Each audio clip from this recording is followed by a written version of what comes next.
that they wanted to ask for Daisy. Well, the union said that,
Hey, Lori, are you there? Yes, I am. I have a question for you before we get started, if you don't mind. I would, Go I, right I ahead, would like Mr. to, Fellers. yes, I would like to be an election judge in November. What do you need from me to do that? Because I know you're looking for lots of people. I am. You can go to winnebagocountyclerk.com, and on the page there, it will direct you how to apply to be an election judge. I'm doing it right now. Thank you very much. You're As a welcome. matter of fact, Tuesday, September 1st is National Poll Worker Recruitment Day. So we will be reaching out to everyone, trying to recruit healthy adults for the November 3rd election. So if you know of anybody else that would like to spend quality time at their polling location, we would appreciate it. If you send stuff to my email address, I will make sure to amplify it on all of my social media channels. That would be awesome. Thank you very much, Mr. Fellers.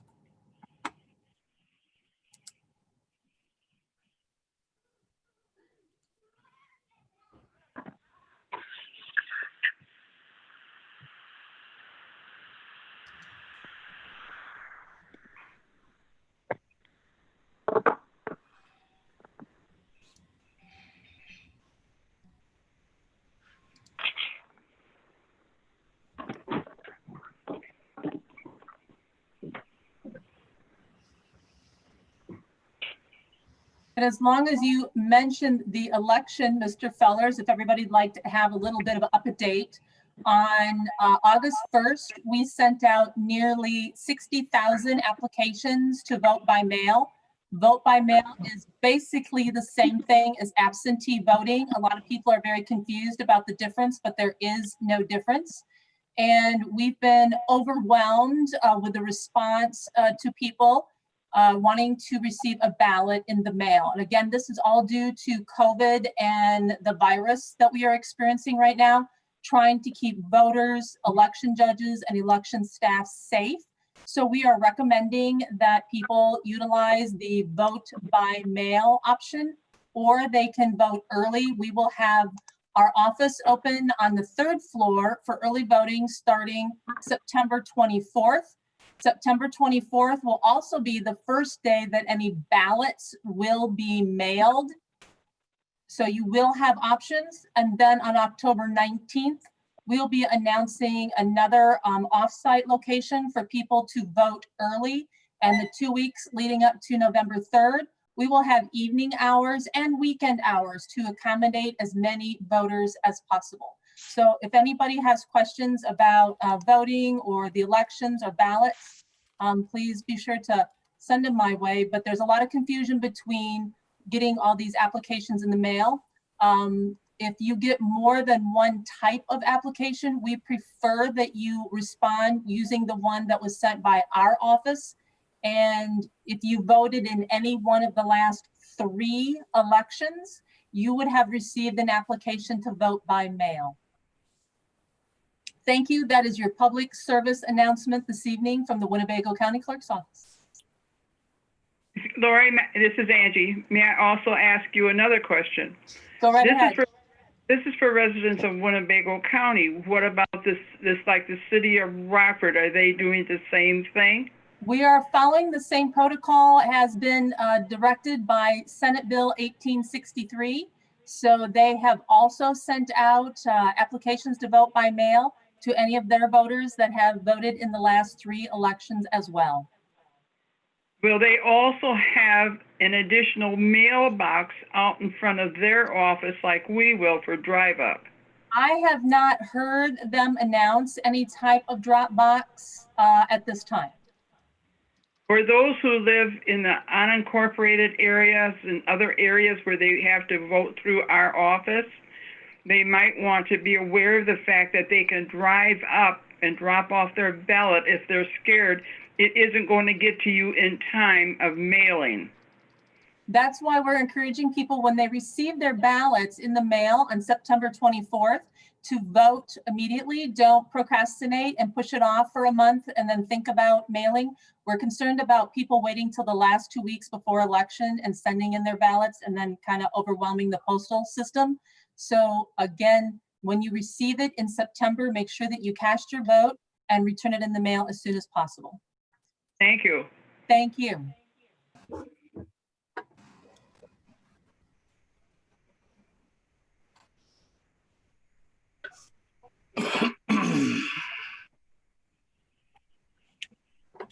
Madam Clerk, Yes, Mrs. Red.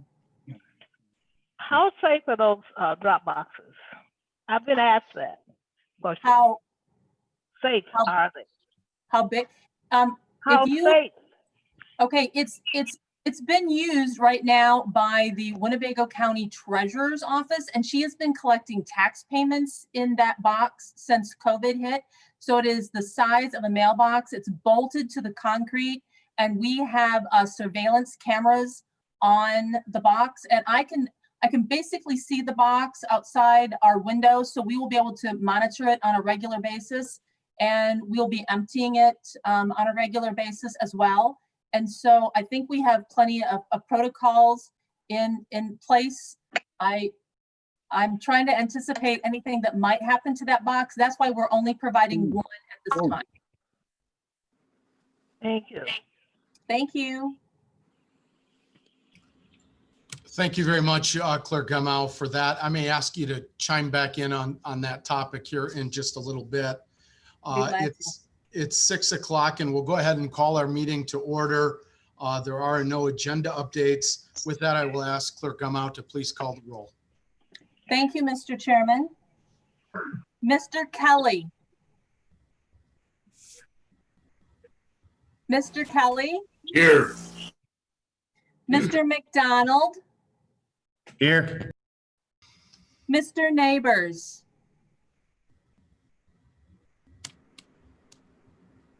Mr. Neighbors, Here. thank you. Mrs. Red, Here, Mr. Salgado, Present. Mr. Schultz, Mr. Schultz, I can see you, but I can't hear you.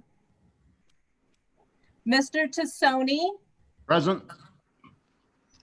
Mr. Webster, Here. Mr. Westcott, Present.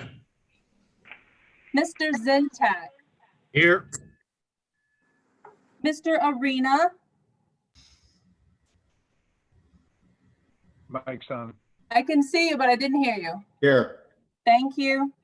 Mr. Billich, Here. Mr. Booker, Here. Mr. Butita, Here. Mrs. Crosby, Mrs. Crosby, Mr. Fellers, Here, Mr. Fiducia, Here. Mr. Girl, Present. Mrs. Gorel, Present. Mr. Hoffman. Present. Thank you. And one last time for Mrs. Crosby. Mr. Chairman, that would be 19 present and 1 absent, sir. Okay, thank you very much. Could I just do a mic check with Mr. Schultz? I don't think any of us heard him. Yes, I had to fix it. Okay, thank you very much, sir. And Mr. Salgado, just so you know, it's no big deal on my end, but you're coming across on the view of the Zoom sideways, not, I guess, horizontal, just so you know, no big deal. With that, now that we've called roll, I'll go to the invocation. We'll ask everybody to stay seated, of course, with a Zoom call, but I'll turn things over to Mr. Butita for the invocation and pledge. Mr. Butita. Okay. Heavenly Father, we come to you today asking for your guidance, wisdom, and support as we begin this meeting. We gather together with the intent of doing good work, and we seek to represent fairly and well those who have given us this task. May our efforts tonight be blessed with your insight and guided by your understanding and compassion for our fellow man. Please, God, we ask you now to watch over all those who defend our freedom and our public safety, shield them from harm, and guide them in all their pursuits. We also ask the same for all the public employees of Winnebago County who serve us so well. As your trusted servants, we seek your blessings on our deliberations and on our efforts here tonight. May we act wisely and well. Amen. I pledge allegiance to the flag, to the United States of America, and to the republic, Republic for which it stands, one nation, under God, indivisible, with liberty and justice for all. Thank you very much, Mr. Butita. With that, we will move on to public comment this evening. I do have a little bit of additional language I need to share. I believe we have two speakers, Jim Hirsch to speak related to the pet pig issue, and Keith Timpey. I want Mr. Webster, who's our zoning committee chair, and Attorney Kurlenkis to help make sure that we stay in bounds based on our rules. And I'll read the disclaimer. I see that Mr. Hirsch is here. I'm going to read the disclaimer, but there's very specific rules related to what we can and cannot talk about related to zoning matters. So together we'll make sure that we stay inside those lines and not create any future issues. Comments shall be limited to 3 minutes. Speakers may not address a zoning matter which is pending before the ZBA, zoning committee, or the county board. Personnel matters or pending or threatened litigation may not be addressed in open session. An individual may speak a maximum of 3 times per calendar year on the same topic. This prohibition shall include the repetition of the same topic and a statement of what is purported to be a different topic. Personal attacks or inappropriate language of any sort will not be tolerated. I've been advised, since there's a couple of folks from the community that want to speak directly to the what's going on with the pet pig issue, that is there's some, it is in process, that I believe there's only one thing specifically that either speaker could address. And I'll go to Dave Kurlenkis just to clarify what that is, so we're all on the same page. Go ahead, Dave. Thank you, Chairman. The issue that's before the board this evening came up from zoning committee, and which is chaired by Mr. Webster. I was not on that call last night, so Mr. Webster can clarify anything that I don't get to. But the issue is whether or not a text amendment that is to be considered later on is to be sent to the Zoning Board of Appeals for hearing. That is the issue that is before the board tonight. Anything else, in my opinion, would be really outside of the scope of what is likely to be considered by the board. The idea of whether or not the issue addressing, I think the chairman said it on the sign-in sheet about the pet pig, whether we're not going to listen to, nor should any statements be made about something for or against what eventually will be before the Zoning Board of Appeals. So tonight is just whether or not the resolution that was sent to the board by the zoning committee from their meeting last night should be whether that resolution should be voted favorably on to send the matter of the text amendment back to the ZBA, or negatively not to send it back to the ZBA.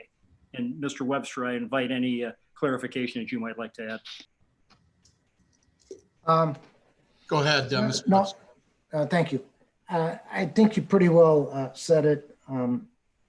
The issue that we have to vote on tonight is pretty clean cut. So the resolution is directing the Zoning Board of Appeals to conduct a public hearing on certain Unified Development Ordinances amendments regarding permissible uses in select residential districts. And so you'll be voting on whether you feel there is merit to send this to the Zoning Board of Appeals, not back down to them because it hasn't been there yet, but to them. To, if you vote yes, you're voting to initiate the process to start at the Zoning Board of Appeals. If you vote no, then you're indicating that you don't think there's merit in even starting that process. It's as simple as that. Any other discussion about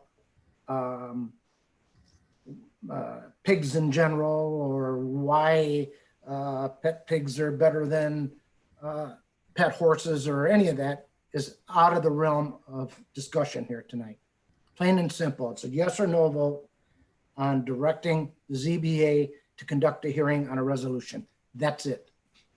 Thank you, Dave and Mr. Webster and Jim, Mr. Hirsch. I don't in any way, nor does the board, want to curtail things that would otherwise be available to other citizens. There's just very specific guidelines, so we wanted to put that on the record up front. I'll ask Dave Kurlinkus or Mr. Webster if there's any issue we get into, just raise the point of order and we'll redirect quickly. Apologize for the long lead in here, Mr. Hirsch. Thank you for joining us. You do have 3 minutes, sir. Go ahead. I won't come close to taking the 3 minutes. Thank you very much. You all have very hard jobs. I sat there over in Boone County doing what you're doing, so I appreciate where you're coming from. Whenever a code or a code of ordinance is silent as to something, it would seem to be appropriate that it be taken up by a zoning board of appeals upon request for a text amendment. As your code is right now, it does not speak to these pet pigs being allowed. So I think without any guidance as to whether allowed or whether they're not allowed, I believe that you're going to continue to see some of these requests come down the line and have to take this up at some point with the ZBA. Anyway, we would encourage you to please vote in favor of sending it to ZBA so we can continue this process of democracy and have both sides heard and let the ZBA and the county board make their decision. Thank you. Thank you very much, sir. Appreciate you joining us this evening. Is Keith Timpey with us this evening? I am. Okay, Mr. Timpey, go ahead, sir. You have the same set of guidelines and you have 3 minutes as well. Go ahead. Yeah, I understand that. Mr. Kurlinkus kind of took the wind out of my sails, I'm afraid. So basically, speaking for the homeowners in the area, the particular area that this is starting with, we do not wish to see this move forward. It seems to be pretty cut and dried, whether a pig should be allowed in a residential area as a pet. So we would encourage a no vote to prevent this from going any further. It seems to be a straight up issue. Thank you. Thank you very much, Mr. Timpey. And with that, that concludes our public comment for this evening. With that, we'll move on to board member correspondence. Is there any comments by board members this evening? Yes, sir. Mr. Webster, go ahead. Thank you. I would like to recognize a moment of silence. We lost one of our assistant state's attorneys that's been with us for more years than I can remember, going back 20, 25 years on Zoning Board of Appeals, and that was Sarah Hoey. And Sarah recently passed away, and I think she'll be dearly missed. So I'd like a moment of silence. Thank you.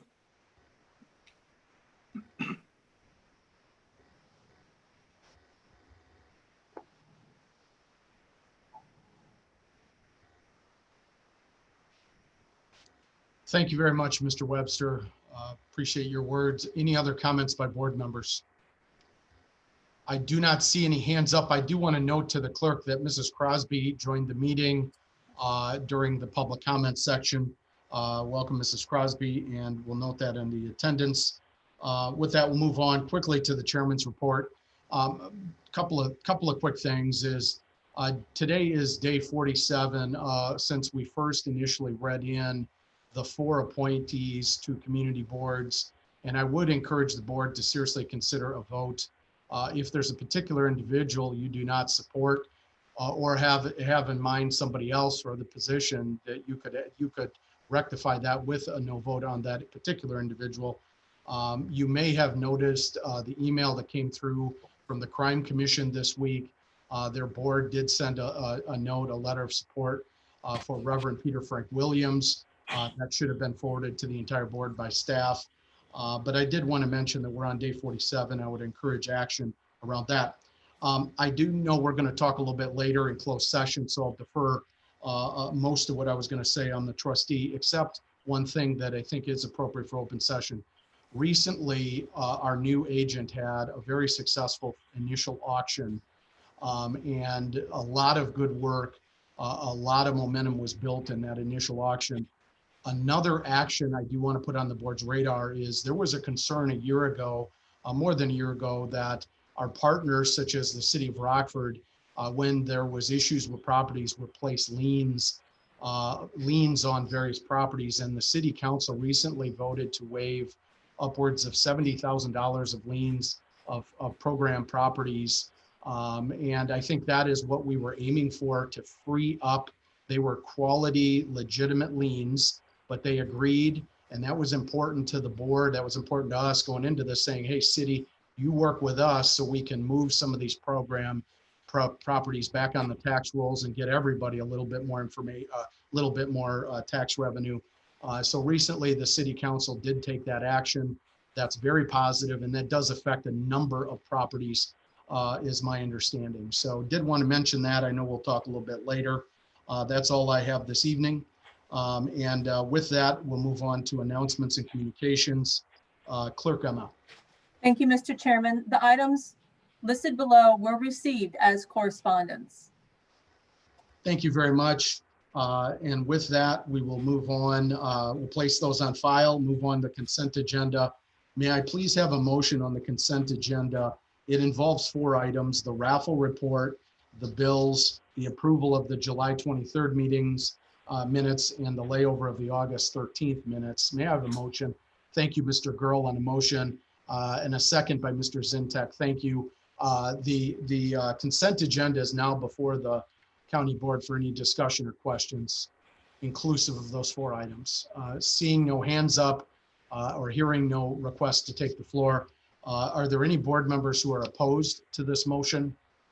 Seeing none, I will ask the clerk to cast a yes vote for all members present for the consent agenda, and it passes unanimously. With that, I'm going to move on to the county administrator's report, and want to welcome Pat Thompson in his first week as the new county administrator. Had the opportunity to speak with him today. Very impressed, and I do believe, I think just because there's so much going on, that Pat, you have the floor, sir. Anything you want to add or share with the board? This will be your time at every meeting on any issues you want to bring to the whole board in an open session. And then what we'll do under department head updates is see if anything that Steve Chapman may have for the board. Go ahead, Pat. Yes, thanks, Mr. Chairman. As you mentioned, started on Monday of this week, and basically getting acclimated, meeting with a lot of staff, a lot of department heads. I'm setting up a series of bi-weekly meetings with department heads, monthly meetings with elected officials, directors meetings monthly. I'm also going to be scheduling one-on-ones with each county board supervisor, and meeting in locations where the board supervisor would like to meet. I'd like to see some of the various districts. So I'm willing to travel to meet with board members wherever we decide would be a good place to meet. It's interesting starting a job like a county administrator job in the middle of a pandemic. It's interesting. I'm up to the challenge. I want to thank all the department heads that have already met with me and those that I haven't met with. I look forward to that in the very near future. I had an interesting tour with Bill Hentz yesterday in the coroner's office. Very interesting. He's got a great operation going there. I've also attended 2 committee meetings this week with the Finance Committee to go over budget information, and then yesterday afternoon with the Zoning Committee. So lots going on. It's great to be here, Mr. Chairman, members of the board. I look forward to being serving as your county administrator for many years to come. Thank you. Thank you very much, Pat. And we'll go to department head updates. Steve, do you have anything for us tonight? Thank you, Mr. Chairman. The only item that we've been working on the last month or so is the budget and also other financial issues. The hope is to lay a proposed budget over at the September 3rd meeting next week. However, that particular budget would be subject to changes as we have further discussions on either revenue enhancements or budget reductions that we need to try and get as close as we can in terms of our revenues and expenditures. So that's all I have. Maybe I'll defer my question on a couple of budget related items until the Finance Committee. That way Mr. Salgado could jump in on any committee perspective. So I'll defer at this time. Are there any other department head updates? I did see a few other department heads with us. I saw Brett Frazier. I just want to thank him.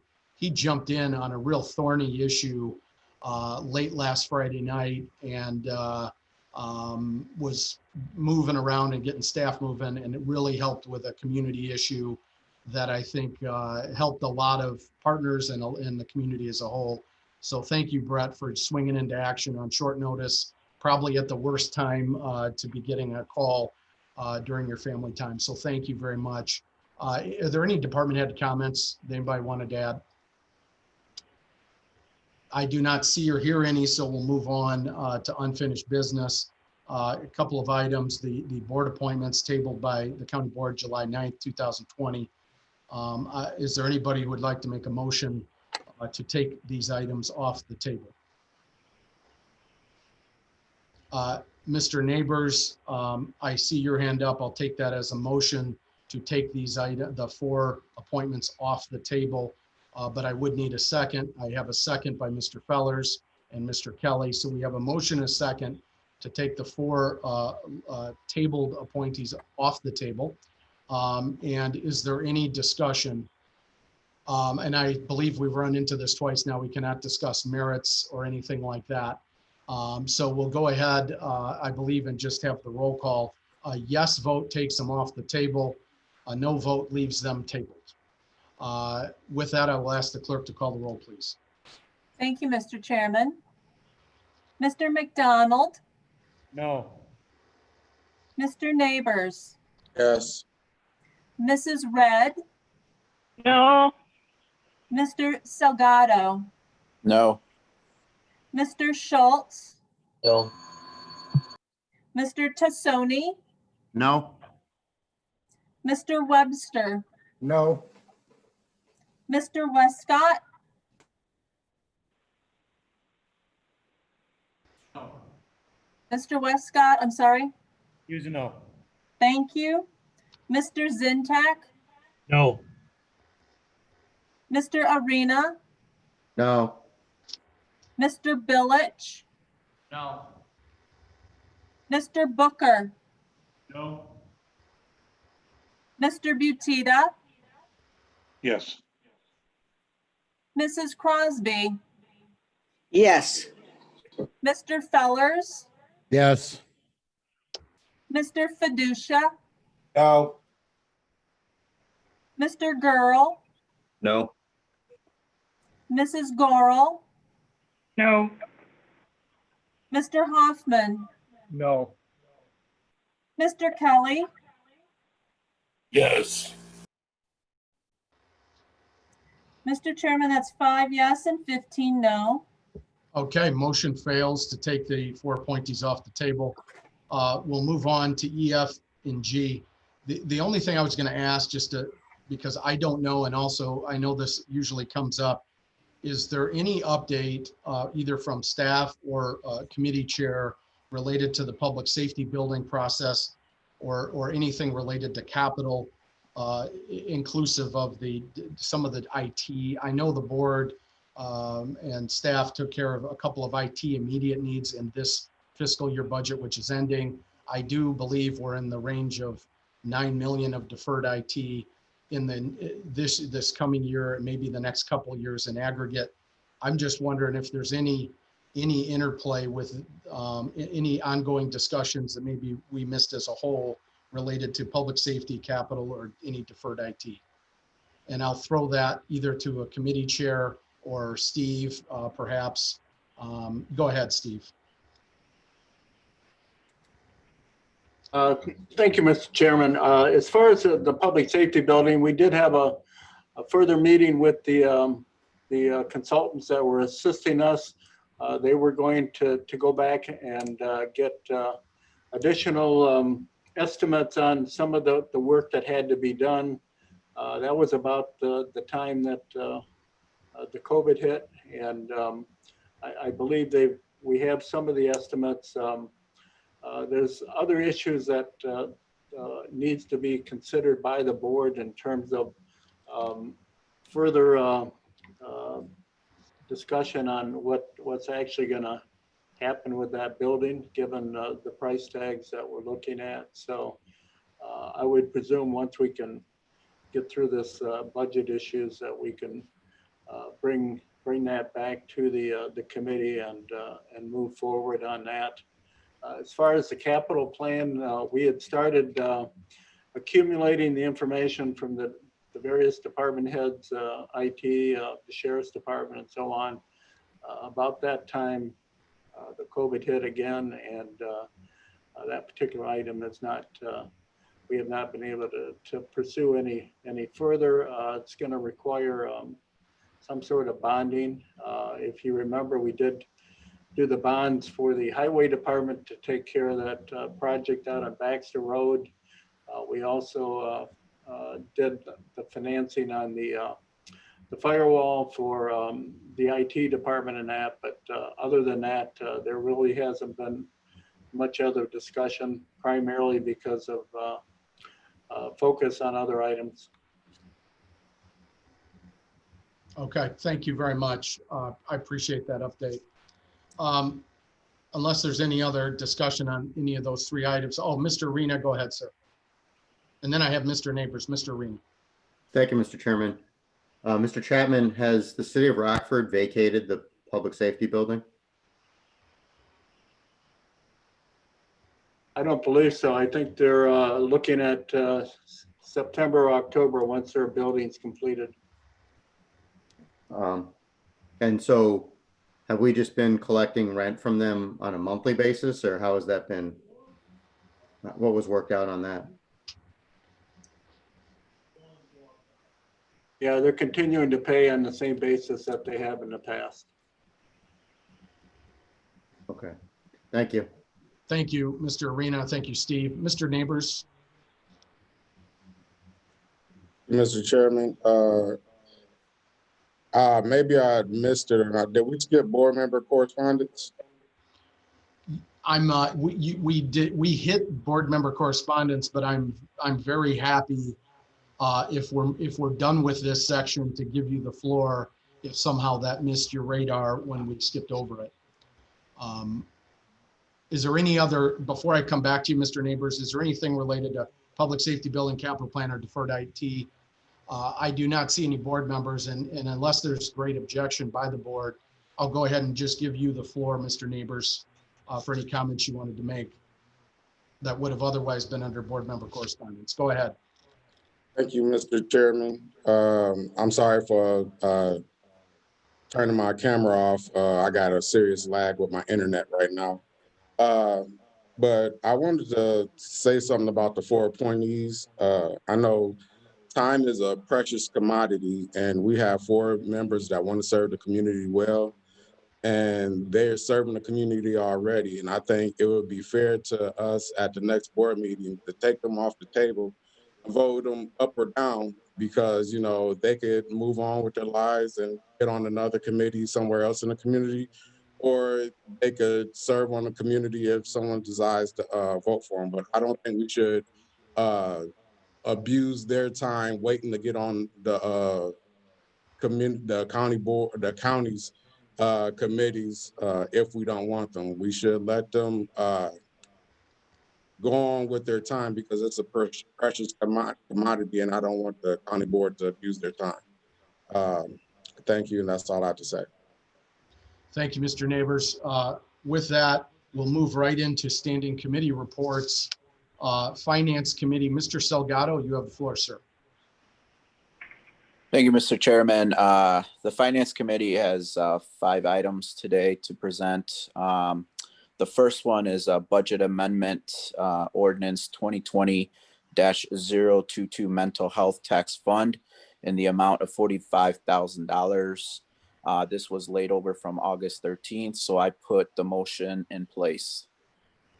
We got a motion by Mr. Salgado on the budget amendment for the $45,000 related to mental health that's already laid over from August 13th. I see a couple hands up for seconds. Mr. Girl, Mr. Fellers, Mr. Neighbors, Mr. Hoffman on the second. Thank you.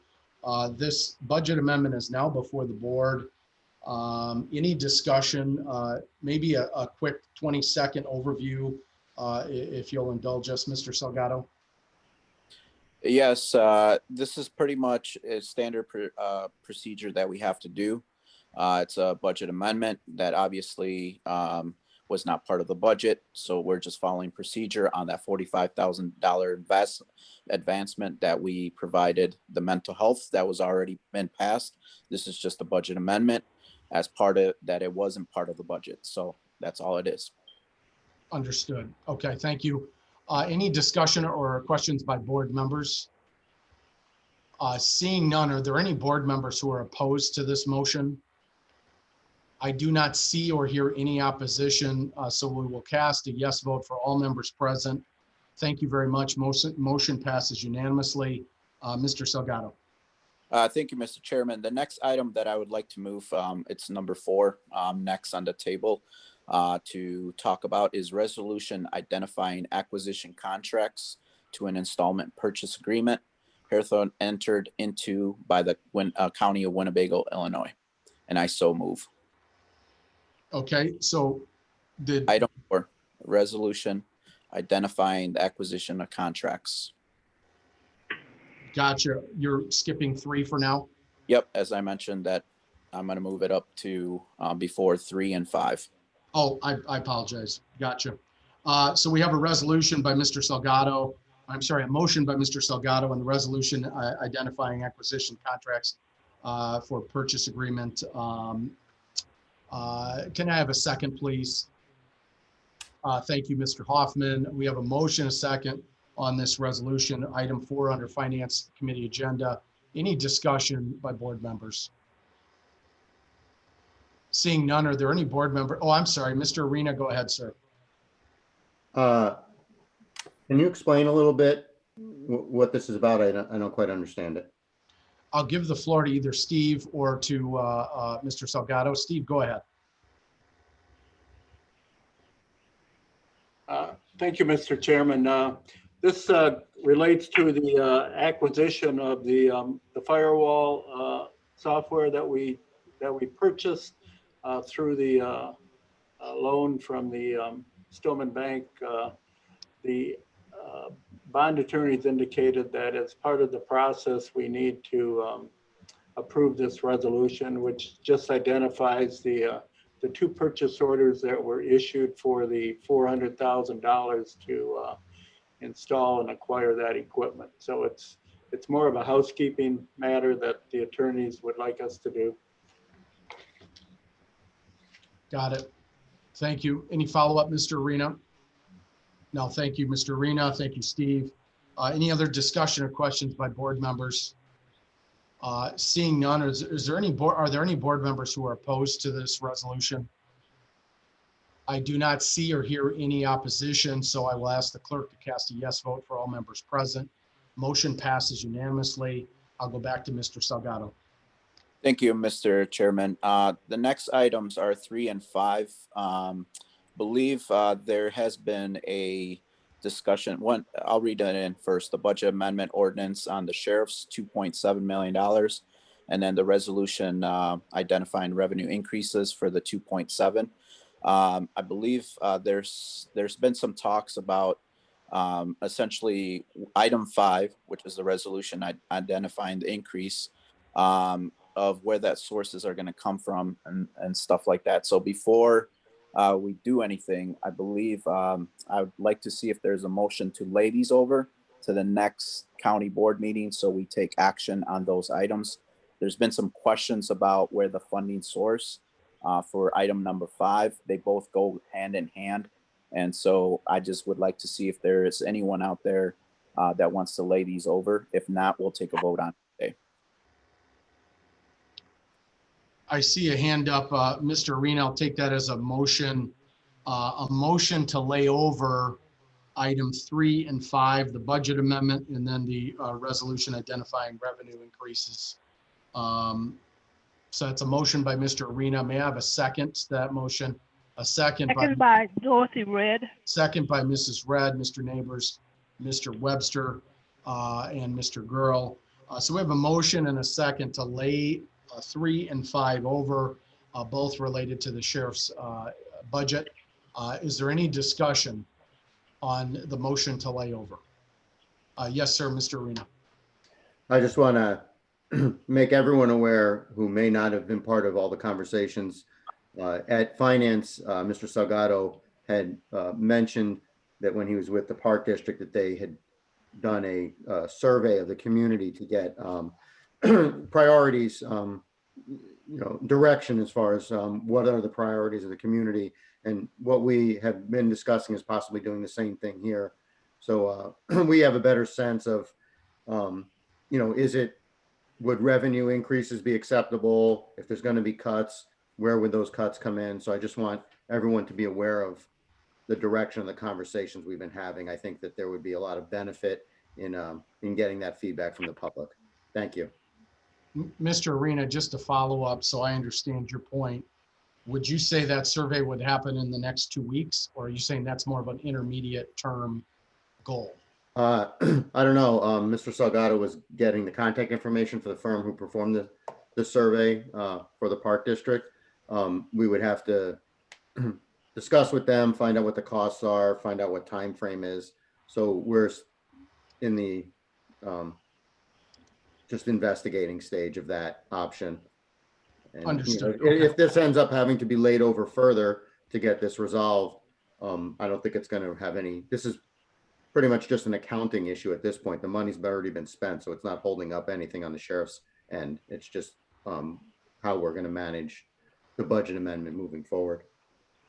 Understood. Thank you. Just to follow up for Steve, and this is what I was going to ask earlier on, is in the fiscal year 21 budget that is coming to the board next Thursday, is the full levy anticipated at this time to be in the proposed budget that's coming to the board? Or is that something that's currently outside of what's coming to the board and that would have to be motioned in at a later time? Thank you, Mr. Chairman. The levies that were presented to the Finance Committee Tuesday night, as far as the overall increase that would be available to the county, we've factored in the new construction amount, which I believe is about $170,000.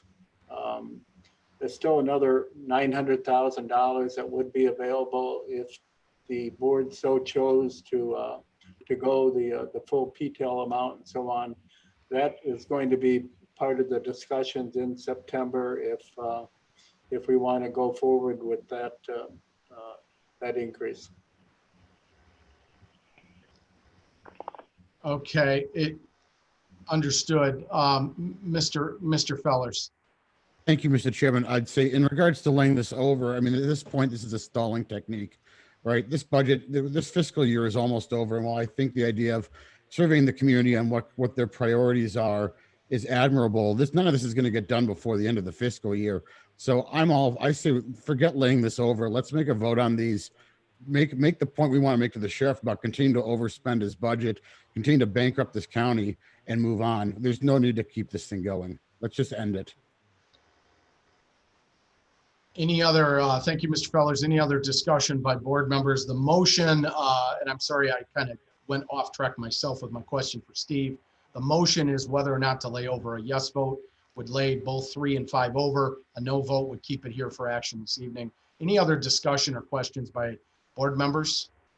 I do not hear or see any inquiries about commenting on this or asking questions. So with that, I will ask the clerk to call the roll. A yes vote will lay the 2 items over. A no vote keeps it here. Clerk Gummow. Thank you, Mr. Chairman. Mr. Neighbors, Yes. Mrs. Red, Yes. Mr. Salgado, Yes. Mr. Schultz, Yes. Mr. Tassoni, No. Mr. Webster, Yes. Mr. Westcott,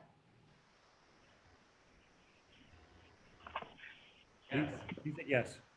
that was a yes, thank you. Mr. Zintak, Yes. Mr. Arena, Yes. Mr. Billich, Yes. Mr. Booker, Yes. Mr. Butita, No. Mrs. Crosby, No. Mr. Fellers, No. Mr. Fiducia, Yes. Mr. Girl, Yes. Mrs. Gorel, Yes. Mr. Hoffman, Yes. Mr. Kelly, Yes. Mr. McDonald, Yes. so that would be 16 yes and 4 no, Mr. Chairman. Okay, so motion to lay over for 2 weeks, items 3 and 5, both related to the sheriff's budget. We've laid those 2 over. They'll come back in 2 weeks. And I see 2 hands popping up. I'm going to go to Steve and then Mr. Arena. Steve? Mr. Chairman, the next board meeting will be next Thursday night. That'll lay over to the next board meeting, which will be next Thursday evening. So it lays over to the next board meeting next Thursday. My apologies for saying that incorrectly. Mr. Arena, I'm sure that's what you were correcting as well.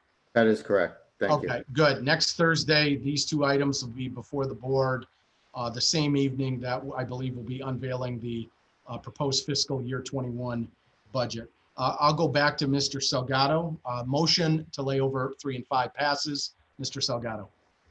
Thank you, Mr. Chairman. Next item we have is the 2021 fiscal year budget information. But prior to that, I just want to make a couple comments. So what Steve has presented is the same identified what he presented at our last finance committee, taking into account where we're going to end up this year, what the projection for the next year's budget would look like, with revenues, expenditures, all that factored in. He'll do the high level piece of it. The other item is once that's done, is we'll have to make a decision if we're going to take the new construction, whether the CPI full amount, the 900,000 is available for us. He is looking. I've directed him and the finance committee, which was held Tuesday, to kind of push forward, to kind of look at what a balanced budget would look like, and what's that gap looking like, and what things we can and cannot touch from an expenditure, contractual obligation, grants, from tax levies that we have to divvy out to the different municipalities and stuff like that. So It's an exercise that's coming through. It's a huge urgency from our perspective. I think it's going to be eye-opening once we see where, when Steve talks a little bit about where we end up in fund reserves. Very critical with this whole COVID thing. We projected $7 million in revenue decline just during the COVID for this budget season, for this current fiscal cycle. So it's an eye-opening there on that aspect of it. There are some pluses with the cannabis and some other things that are coming through, revenues in that direction. So I'll give the floor, but I just want to lay the foundation. We are working, like I said, in different alternatives that we can possibly present to the board members.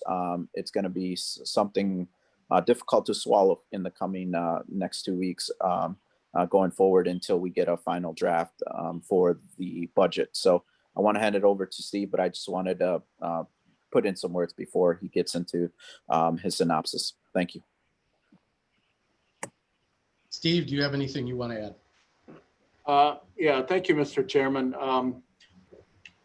As part of the budget package that we sent out, I think it went out yesterday to all the board members, included in the finance portion of that packet is approximately, let's see, about 23 pages of information relating to the budget.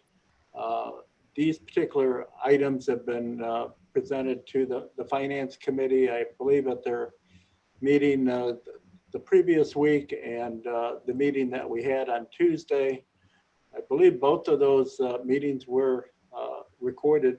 And so if you want to go back and hear what other comments from the board members during those meetings were, you can choose to do that.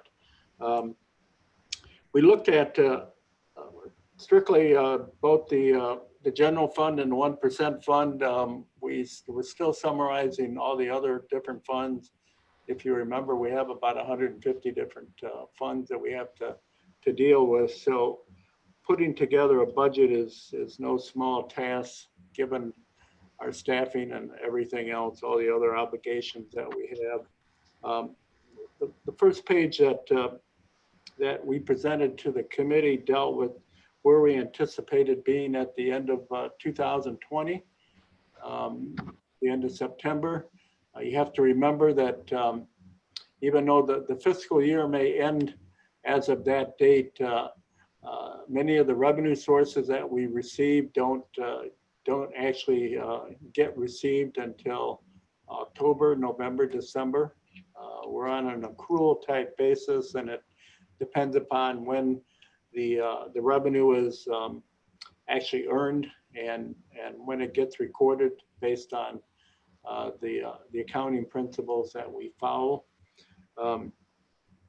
So in terms of the general fund, we actually ended up about $4.4 million over what revenues over expenditures. I think we were anticipating about around 4 mil, so we actually ended up a little bit better in terms of that item. We had some revenue items that actually came in above what we anticipated.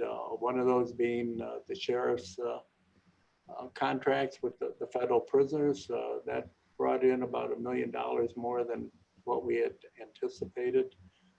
Some of the other revenues, with the COVID issue, we had issues with the sales taxes, but some of the other ones actually came in close to the budget numbers that we had anticipated. We will be getting new numbers in September for expenditures that were, or revenues that were generated in June. So we'll see with opening things back up if that makes a difference. The 1% public safety sales tax didn't end up as well as what we thought. Actually, revenues or expenditures exceeded revenues by about $6.9 million. It actually puts us in the hole in that particular fund, about 1.5 million. We're going to have to end up moving certain expenditures from the public safety sales tax fund over to the general fund before the end of the fiscal year to balance things out. We don't want to show a negative balance in that particular fund at the end of the year.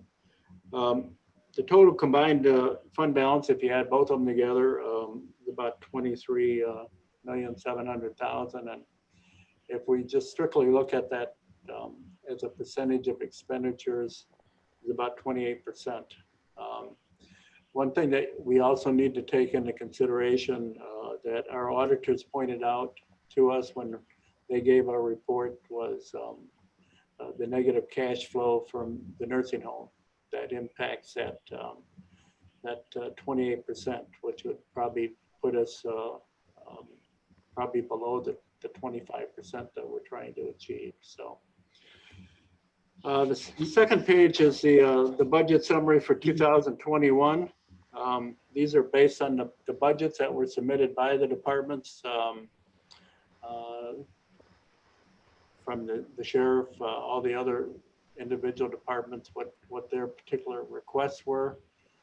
It includes the additional medical costs that was not included in 2020 budget. It includes the funding of the Sheriff's Department personnel based on their current staffing levels.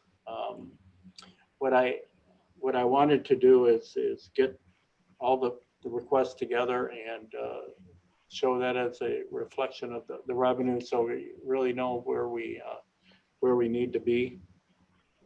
As far as the general fund goes, again, this is you have to look at both funds together in order to really get the picture. But if you look at both funds together on that second page, we're looking at a combined fund balance of about 17.3 million, which is significantly below the 25% that we're trying to achieve. To get to that 25% without even considering the nursing home issue, you're talking about probably about $5.4 million in either additional revenues or budget reductions that need to be made. The page 3 reflects the general fund fund equity forecast that we do. I'm not going to go through all the numbers, but you can get an idea from this particular document. It reflects activity from 2017 to the budgeted numbers for 2021. One of the items that Mr. Salgado mentioned was we did take into consideration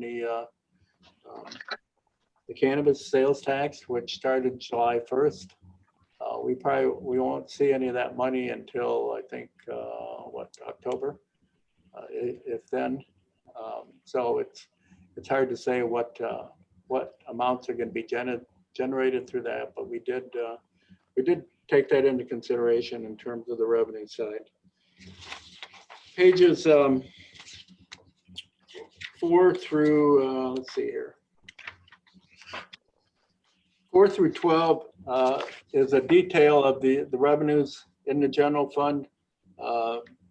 Going back to 2019, it also gives an explanation of where those revenues are coming from and what some of the assumptions that we used when we made the projections that we did. As I mentioned, we did incorporate into the general fund tax levy that additional new property construction dollars of about $174,000. So that's included in the property taxes at this time. The other increases are not included. You go to page 13, reflects the public safety sales tax fund equity forecast. Again, the same information as reflected in the other fund equity forecast. You can see the significant significant ending balance as far as the fund balance, about $8.8 million in the whole. So pages 14 and 15 give you what the requests were from the individual department heads that have been included in the budget. One good thing this year is our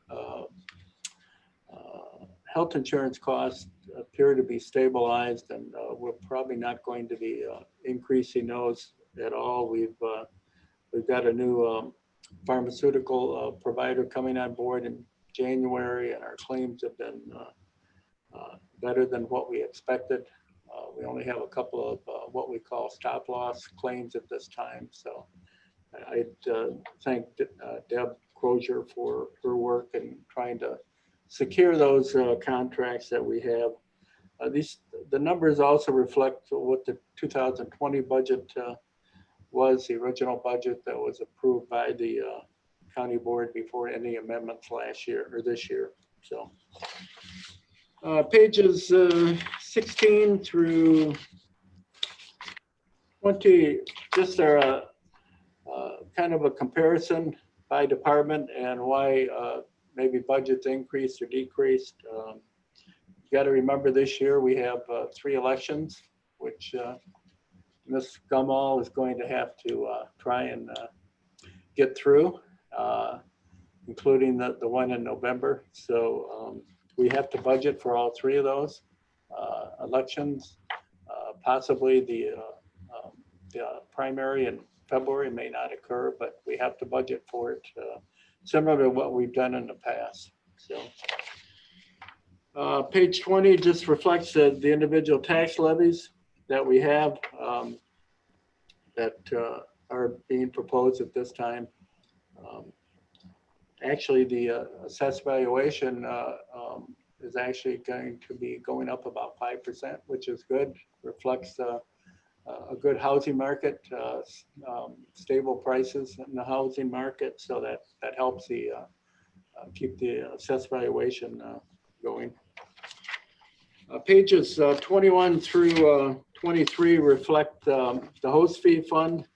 I think it's important that the board know where we're at in that respect. The fund equity forecast is included in that particular document. We've also reflected the expenditures that were made in 2020 and projected expenditures in 2021. So that particular balance is fairly healthy, but again, how that money is used is up to the discretion of the board.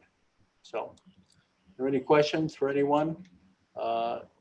If you have some time, please go through the information. If you want to get in touch with me tomorrow or next week, please do so. I have a couple follow-ups. Thanks, Steve, and I'm sure others do as well. Regarding the levy, you mentioned where we're at now. It's always kind of murky to me how we make the decision on what tax levy to go in with into the proposed budget. Who's making the decision to put it in the proposed budget or not? I guess my argument for putting it in this year is no organization over the last decade has been more frugal and more taxpayer friendly, to the credit of many of the county board members that are been on the board for a while, not taking the whole levy. The hole gets bigger. Salary increases are going to be lopped on to last year's salary increases. I guess my point is when I see some of the latecomers, like our very good friends, our dear friends at the Park District, more recently not take tax levy increases, they're following the lead of, I think, the county board from several years ago, well before my tenure. I guess my thing is, if this isn't a year to take the full levy, and if we're not the organization to take the full levy, if not now, when? Because I think that hole is not going to fill itself, and I don't know if we can cut ourselves out of it. And had we taken a couple of years of the levy, I think some of the sheriff discussion might be a little bit easier, possibly. I'm just throwing that out as how is who's making the decision to put it in the proposed budget that'll go to the board for a first reading next week? I'm not saying that in an adversarial way, but I'm just not sure. Is that a committee decision, a Steve Chapman decision, consensus decision. I'm asking because I truly don't know, not to be provocative, but I just would like to know that. Mr. Salgado or Steve? Thank you, Mr. Chairman. Valid question. So what we did was essentially took what kind of last year's time frame, which was taking the construction piece of it, which is the $100,000+ additional revenue from the new construction that was laid out from last year. We left out the $900K just to follow that standard from last year, same thing, and move it in. And so the discussion is we have to make that decision from board members to decide whether we want to pursue it or not with taking that CPI increase. As you know, we have to do that. We take a vote on it and obviously it gets passed, right? And so that's why at this point in time, the way Steve developed it was, let's take what we had last year, that new construction, factor it in as revenue, and then propose it, and then propose what that would look like. Now it's a 900,000 additional that could close in the gap. So those are the discussions that we need to have, look at the revenues, expenditures, see if we can increase that bubble. Because from my perspective, we're ending up at like 28% that towards this year. But if we take into account our projected budget for next year, we'll be at 19% based on the new construction revenue and everything that we've taken into account thus far. That would put us at 19%. And as Steve alluded to, that's if we want to keep going the path of our policy, which is 25%, we'd have to absorb about a $5 million gap, which would mean revenues or expenditures cuts or additional revenue that we would see. So at this point in juncture, we just decided, hey, let's keep the way we did last year. And if we can convince our board members that this is the year that we should take that CPI additional, which is that 900K, so be it. We'll have that discussion, and then obviously the board will adopt the final budget. But that's currently what's happening right now. So that kind of gives you context of who decided, how it was decided, what's in there, what's not in there. And then we have to have those tough discussions. What we want to do is CPI, one of the forms that we developed 900K of additional revenue this year or not. That will be a discussion. No, thank you for the info. So basically, if there's going to be full CPI taken and capturing the full available amount, that would occur after the reading in of the budget next week, and then on the board floor on that last Thursday of September. I just know this from experience, that becomes a whole different political dynamic. And it makes it exceedingly difficult that the board would ever adopt it if it doesn't start in, but that's your call of the committee and Steve and all that. I'm just looking at the math of it, and if it isn't in there, I know that we've been the last organization to do it, for whatever that's worth. The other question I had was River Bluff. So River Bluff obviously has a number of revenue sources, but they did need help, I think, from our general fund. Steve, what amount of dollars did this year, or is it looking like next year, that River Bluff would take from the general, I think it's the general fund. Is there an exact or a ballpark dollar amount? Well, we're still working on that, but I mean, for last fiscal year, I think the amount that was advanced in cash as a to the nursing home, and it was primarily because of an increase in receivables, and that was 3.4 million. That was the number that was presented at the audit by the auditors. So I don't have a number right now. I know Mr. Schultz has requested that information, and we're trying to get that for him and for the committee. So okay, thank you. So 3.4 million range of dollars that could go to other county departments that went to River Bluff, as it is showing in the audit. I guess I have a follow-up. Oh, go ahead, Steve. If I misstated that, correct me. I apologize. It's really not money that could go to another entity. It's just basically cash flow. It's not something that, you know, we could give the general fund or something like that. It's really a cash flow number.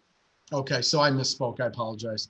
Is there then a follow-up question for the Finance Committee or for Steve? Has there been any discussion, because budget controls are always a hot topic, has there been any discussion, and it always comes up in September, so I'll just bring it up now, of setting the deputy count for the sheriff's deputies? Has there been any discussion, because that would be a way in setting deputy count as a way, a state statute protected way in which there could be limitations? Has there been any discussion of that at this point? Is that on the table, off the table at this point? At this point in time, anything's on the table. I'm not saying that that's the direction we're heading in, but we have not touched the conversation or had a conversation about setting deputy count or anything like that. All I can say is that anything and everything's on the table, right? If someone has an idea, whatever, we'll take it, we'll run with it. Not saying that it's going to get incorporated or not, but the conversation has not transpired on that. Okay. Okay. And I just got one quick question for Steve, and then I'll turn it over to anybody else has questions or comments. Salary increases, whether contractual or projected for non-contractual, non-union employees, do we have a ballpark in new money for our current employee base that is part of this equation, much of which is we're contractually obligated to, so it's just baked in, but do we have a kind of an X factor on that or a ballpark on that? In terms of the union increases, I believe ASME is receiving a 2.75% increase effective January 1st. I believe the courts, their increase, I believe, is 3%. Effective January 1st. We're still negotiating with the FOP in terms of for last year and probably for next year also. As far as the non-union folks, there's been nothing incorporated into the individual budgets. We have factored in something under contingency, and that would kind of be a board decision as to what we do. Okay. Thank you for clarifying that. Any other, I didn't mean to take too much time here, but any other board member comments or questions related to the Finance Committee discussion and Steve Chapman's comments? Mr. Webster, go ahead, sir. Thank you. I'll just be brief. The public safety, I get calls about this. The public safety sales tax, that 1%, people are always asking, what's that money being spent for? So if I'm not mistaken, our public safety sales tax revenue this year was like 27 million perhaps. But the question is there, how much of that goes to the sheriff, like percentage wise roughly, and where does the balance of it go to? That's what I get from the public. Steve, do you want to jump in there? Go ahead.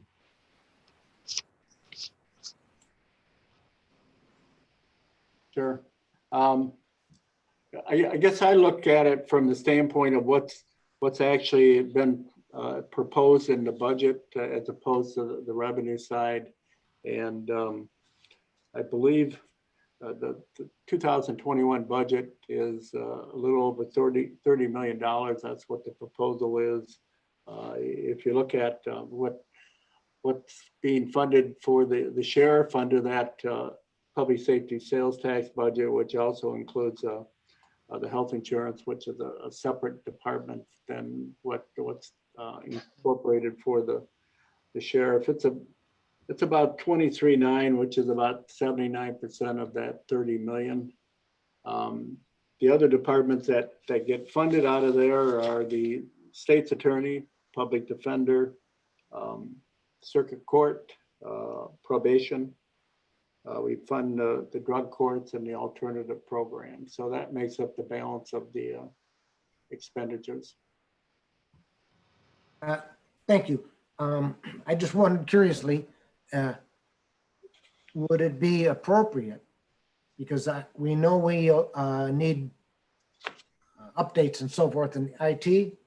And would it be appropriate, because much of the IT, the work that they do is tied into the needs of the sheriff department. Would any of that public safety money be appropriate to bolster what IT department needs? Just throwing that out there. Steve? Well, the IT is funded through the general fund. So, I mean, if you take some of the expenditures out of the 1% or add them into there, you're, let's say if it's capital type items, then it's obviously going to increase the deficit in the general fund, or not the general fund, but the 1% fund. So in the past, the IT department was kind of functioning as a enterprise fund where, you know, you had other sources of revenue and so on supporting it, but pretty much between the sheriff's department and the other general fund departments, most of their folks, you know, service those particular departments. So I don't think it would make, I don't think it would really help anything. Okay, thank you. Thank you, Mr. Webster. Thank you, Steve. Any other discussion or comments by board member? This is Dorothy Red. I have a question. Hi, go ahead, Mrs. Red. What are the alternative programs that are funded out of the 1% money? Can you name those, please? I believe we, I'm sorry. I believe we fund the phase program, Rosecrans program in the jail. We fund Tommy Meeks out of there, his program.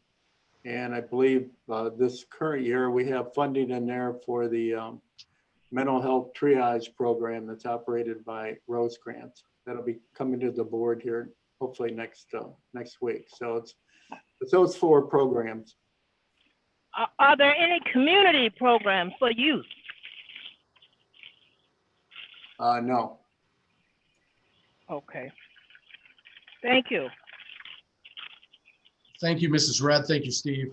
Any other discussion by board members on the budget? I know that'll be coming back a week from tonight when the budget is overviewed, and I'm sure there'll be discussion between now and then as well. I do not see or hear any additional comments, so we'll move on. Anything else you have, Mr. Salgado, for your committee report? No, that's it. Be aware of what's coming through with the finance and committee. We're going to try to close the gap and propose that balanced budget, see what it looks like, and then make decisions what way we go. So stay tuned. Thank you. Thank you, Mr. Salgado. Zoning committee, Mr. Webster. Chairman, can I interrupt you a second? Yes, sir, go ahead, Mr. Hoffman. Lost their internet. So Angie's off air. Okay, Mrs. Gorel has dropped off, so we'll note that. Thank you, Mr. Hoffman, for the update, and then I'll go back to Mr. Webster for the zoning committee. Okay, thank you. In the interest of expediting this, we finally had our first live meeting. So the first 4 items on the agenda, all of those failed at zoning committee, the first 4. So I'd like to read them in for the record. So they will be in for a layover. And so if you have any questions about the first 4 on there, give me a call or Troy Krupp a call, and we can explain to you what happened there, because they will lay over because there was dissenting votes at both the zoning board of appeals and at zoning committee for the first 4. So number 1 is Z0420 is a map amendment. Number 2 is V, a variance, 0120. Number 3 is SU 0120, that's a special use permit. Number 4 is a special use permit, SU 0220 as well. And so once again, those are all in for a layover. So unless you have any specific questions about those, we'll go to the last item on the agenda was, I'm sorry, go ahead, Mr. Tassoni, you had a question. Oh, I'm sorry, Mr. Tassoni, go ahead, sir. Thank you, Mr. Chairman. And Jim, could you just tell me when they will lay over till? Seeing how we have another board meeting in a week, will it be 1 week or 3? Well, I think it'd be 1 week. I don't see a reason why we couldn't vote on them next week. Procedurally, it lays over to the next board meeting, so it would come to back on this agenda next week. Yes. Then the board could decide what to do with it from there. Yeah, correct. Thank you. Thank you, Mr. Tassoni. So Mr. Webster's read in now for a first reading and then an automatic layover if no action is taken on 1, 2, 3, and 4. With that, I'll go back to Mr. Webster. Okay. The last thing I have, we discussed this at the start of the meeting under other matters, is a resolution directing the Zoning Board of Appeals to conduct a public hearing on certain Unified Development Ordinance amendments regarding permissible uses in select residential districts. So I would like to say, for clarification, because I know there was a lot of, I don't know, misinformation about this. Normally, these text amendments for the UDO come about, and usually it is the county ourselves that are initiating these text amendments. Anyone can ask to initiate a text amendment. Any citizen can. If they think there's something that doesn't jive or whatever, they can come in and ask for that.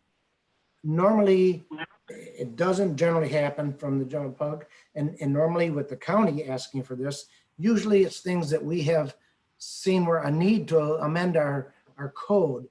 So in other words, going back to solar farms, for example, when we created our current code there, solar farms weren't even on the horizon, nor were wind farms. And so we had text amendments in recent history to provide for both of those things, okay? And so because they were generated by the county, then they came through and there wasn't any, eyebrows were raised over that. Because this came from a citizen, I think that's where part of the confusion came in on that. And so what I want to tell you about this text amendment there is just for clarification. This is not a site-specific ask. So if this text amendment got approved, it's for countywide, and they're asking for one specific residential district, R1. But if it's approved, then it's a countywide approval. So it's not just for the people over on one end of the county or the other. And so with that, that's pretty much what I have to say about that. But I do want to give a shout out to my fellow committee members.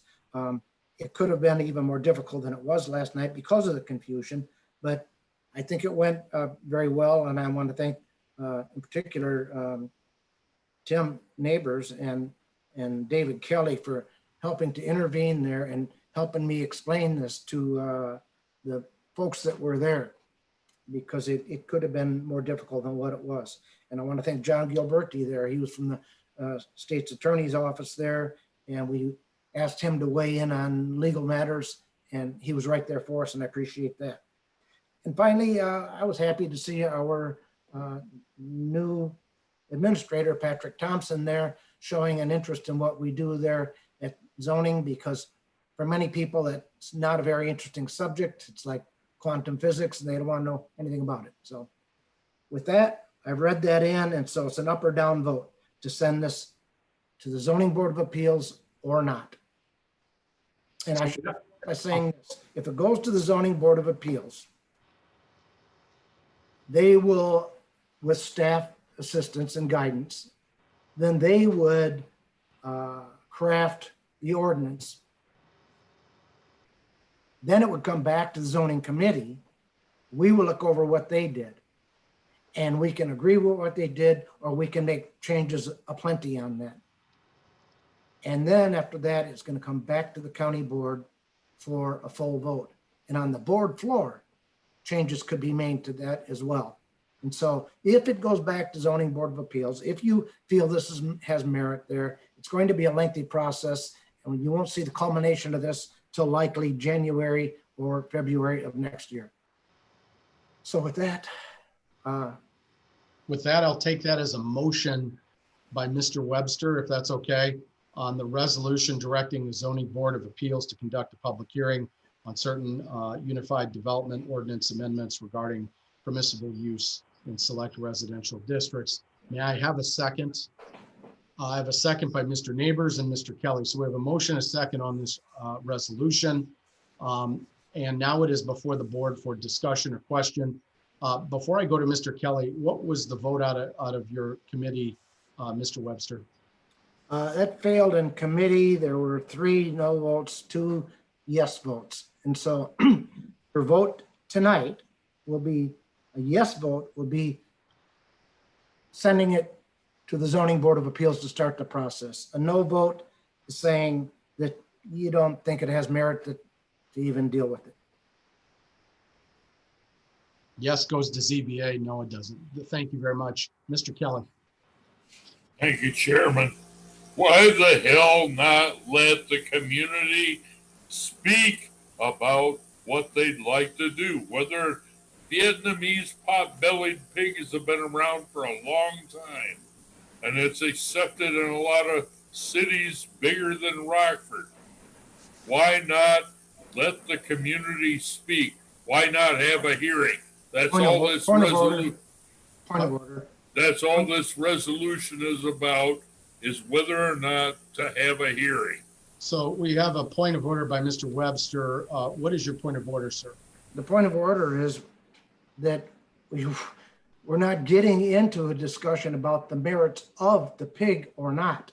That's what got us off track last night. That's not what we're there for. I'm not either. I'm talking about the right of the community to have a hearing. Correct. Okay, Mr. That's Webster, what I you're got voting it. for. Thank you. So that's what you're voting, either an up or a down to send it to ZBA. That's it. Mr. Kelly's point was advocating in favor of the process, not making a merit argument related to for or against. So he is allowed, is my understanding, to advocate for a yes vote to go to the ZBA based on he's advocating for the process, just as somebody else could raise their hand and advocate why we don't want to do the process. But nobody, to your point, Mr. Webster, your very well established point is we cannot discuss whether or not that, we should vote yes or no on the merits of having pigs, I guess. But it is for an advocate. If I understood Mr. Kelly's point, he was advocating to allow the community to have a process to be heard, nothing more. So we'll move on from that point. And that, is there any other comments related to the process? Mr. Fellers, go ahead, sir. Thank you, Mr. Chairman, and Mr. Webster, my apologies for missing zoning last night. A quick question as it relates to the process, actually 2 here. In the event that a change to the ordinance, the UDC is made, do we need to republish the entire UDO? And is there a cost associated with that? Yeah, that's a good question, I guess. Any cost associated to this will be borne by the applicant. I mentioned that last night. Okay. And then just in regards to the process here, as well as typical zoning, and if you tell me this is an inappropriate question for this, that's fine. In the case of making a change to the ordinance, is a special use or a variance not permitted in an instance like this, which is why a change to the ordinance is being made or is being requested? Yes, you're correct. In each one of our zoning classifications, there are things that are naturally allowable, and there are things that are available by way of a special use permit. This doesn't fall in any of those categories because it's in a residential R1 district, large residential district. So if I'm clear, So we would ultimately need to either change zoning. All right. Thank you very much, Mr. Webster. Any other, the motion by, that has been made in the second is whether or not to send it to the ZBA for hearing. Yes vote, as Mr. Webster stated. Yes vote sends it to the ZBA for hearing. No, and there's a lengthy process tied to that, and no disallows that. Mr. Arena, go ahead, sir. Thank you, Mr. Chairman. At the beginning of our meeting, Mr. Hirsch spoke about this issue and said that our zoning, the code is silent on this matter. And he was suggesting that it should be, had a hearing so that the code would be explicit on it to say yes or no. But I'm wondering, is our zoning code written so that only the things that are spelled out as being permissible are allowed and everything that's not spelled out is not allowed? I mean, is it actually necessary? That point he made, and I don't know if this is a question for the state's attorney or Mr. Webster, but did he make a valid point? Is it important that our zoning code specify what's not allowed? I think it is specified, but I'm going to turn that over to Mr. Kalinkas. I think he's somewhere there. I'm right here. Go ahead, Dave. This, what we're talking about is, and I believe the terminology is, what's a permitted use within a zoning classification. Correct me if I'm wrong, Mr. Webster.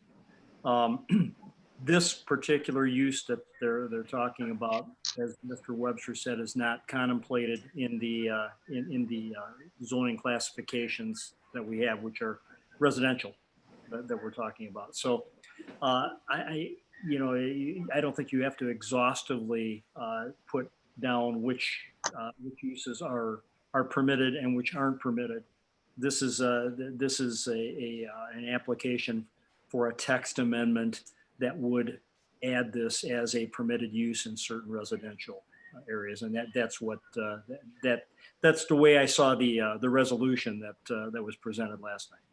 So it wouldn't result then in a something in the ordinance being changed to say that this is a prohibited use, right?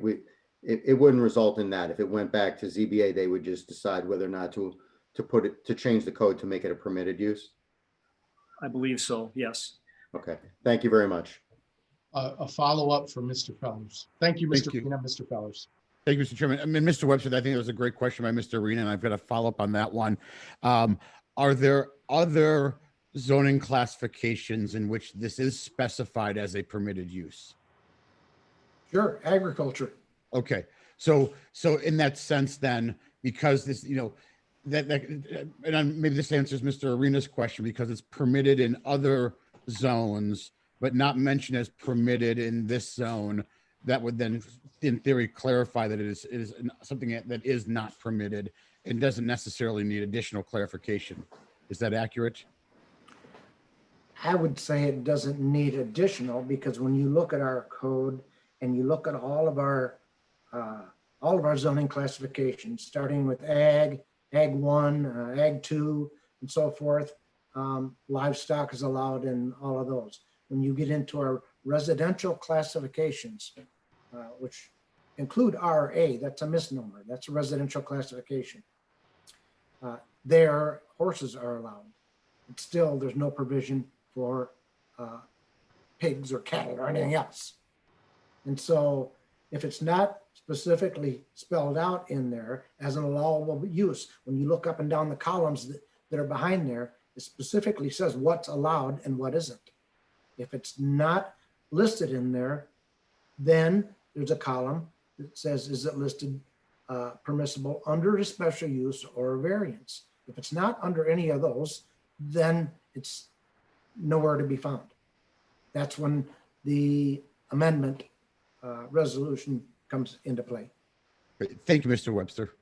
Thank you, Mr. Fellers. Thank you, Mr. Webster. Mr. Kelly, you have the floor. Thank you, Chairman. Again, the only question is whether or not to have a hearing of the ZBA. That's the only question before us. Exactly right. voting on this evening's. Thank you very much, Mr. Kelly. Any other comments or questions by board members? Seeing none, I will ask the clerk to call the roll. Clerk Emma. Thank you, Mr. Chairman. Mrs. Red.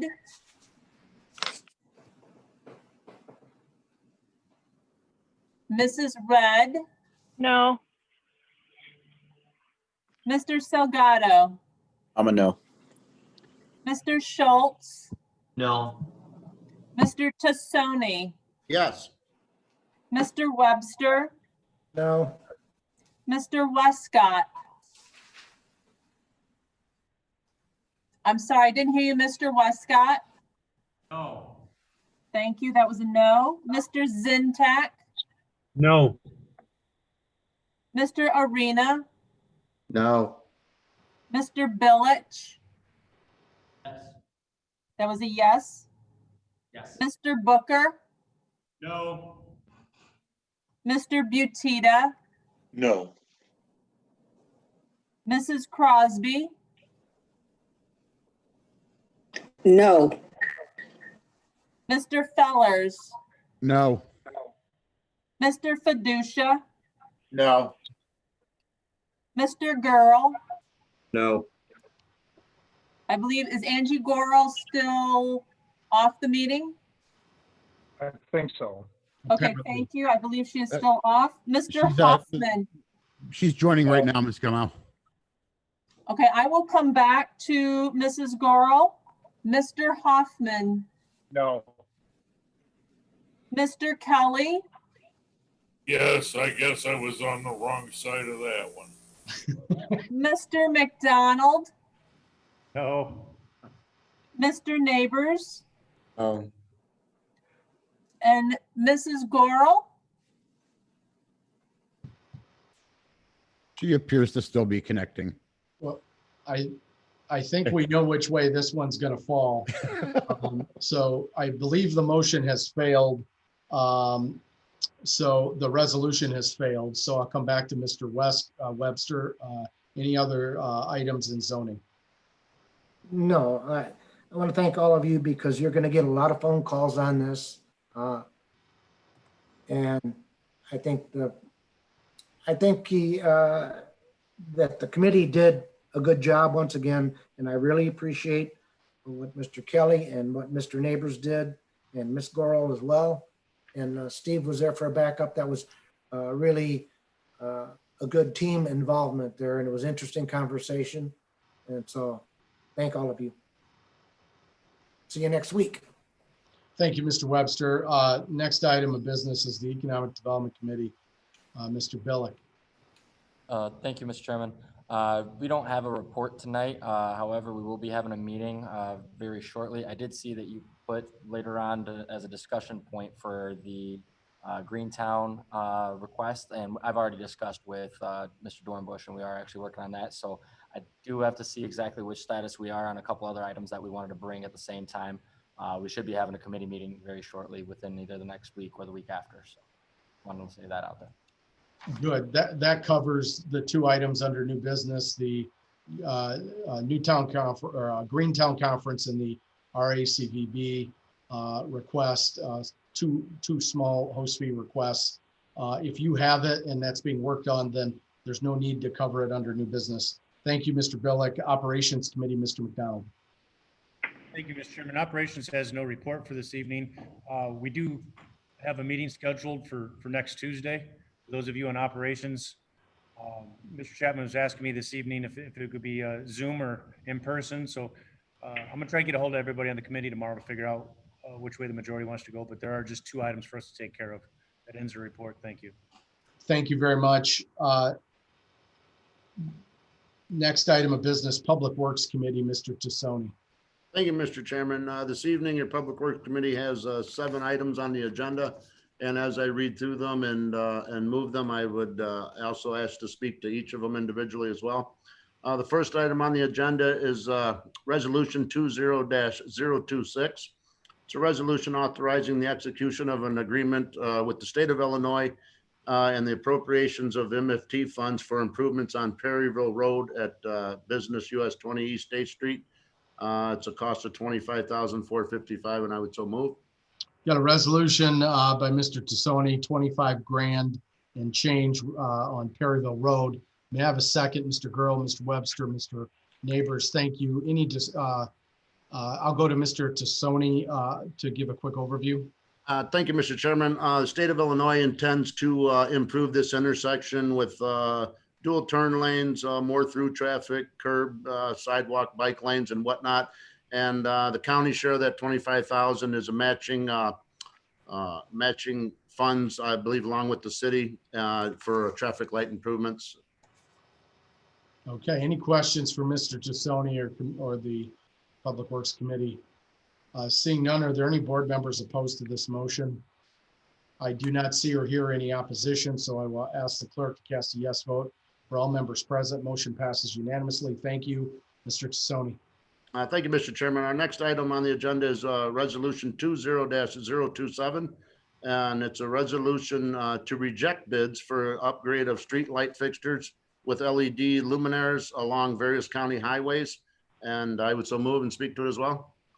Got a motion, resolution to reject bids by Mr. Tassoni, a second by Mr. Webster. Mr. Girl, thank you. The motion or the resolution to reject bids is before the board. Mr. Tassoni. Thank you, Mr. Chairman. In regards to this, your yes vote would reject all bids is what your committee is asking for. One bid was illegible, so to speak, and the other two were extremely over what we anticipated.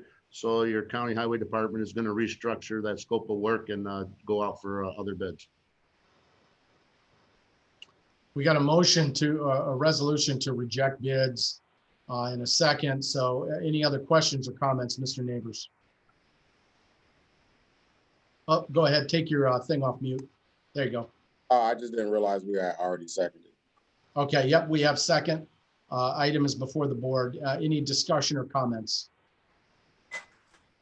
My only question, just procedurally, and I'll just say it for future references, do we need to take action to not take action? Because basically, doesn't staff have the ability to reject or to not do anything with a bid? Does it need board approval to not do something? I guess it's more of a theoretical thing. We don't need to get into it now, but I guess that's the only thing that caught my attention. And if we have to take action, not to take action here, where does that end with other staff maneuvers? Maybe it's in the ordinance or something, I don't know, but I guess that's just my only question. I don't understand, Mr. Tassoni. Thank you, Mr. Chairman. And I would ask for the state's attorney's office to back me up on this, but just because of the way we went out and accepted bids, I think in order to alleviate and eliminate all bids, it's appropriate to reject them. And I would ask the state's attorney to confirm that or not. Dave? I'll just chime in. It is appropriate to reject them if you've accepted. You put out a request for bids.